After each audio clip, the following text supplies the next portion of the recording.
Donc pour mesurer l'épaisseur du tube, rien de plus simple. On baisse la sonde, on la lève légèrement, on tourne le tube, on baisse la sonde pour faire une nouvelle mesure, on lève la sonde légèrement, on tourne la cible, ainsi de suite.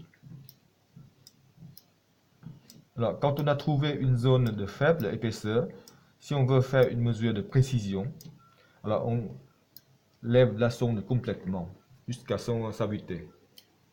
Elle va être dans sa position garage, home.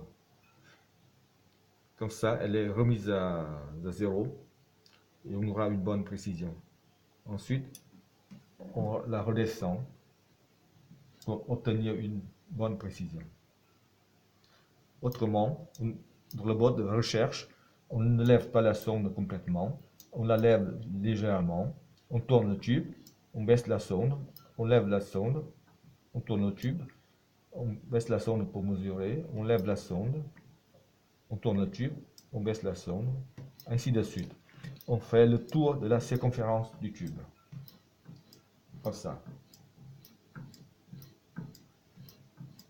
Et pendant ce temps-là, les résultats s'affichent à l'écran.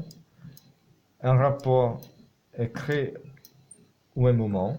Et on a une courbe de mesure qui s'affiche à l'écran. Et sur la courbe, on peut repérer facilement la zone de faible épaisseur. Voilà, terminé.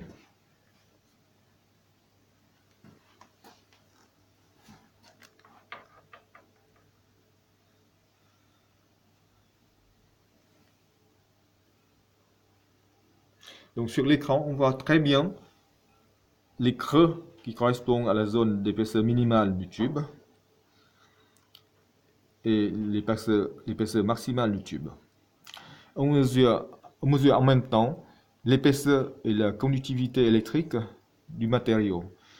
Ce paramètre est très important parce que s'il change, si on a un matériau avec une autre conductivité électrique, on ne va pas pouvoir mesurer la bonne épaisseur. Donc ce système a l'avantage de mesurer en même temps l'épaisseur et la conductivité. C'est une exclusivité Sensoria.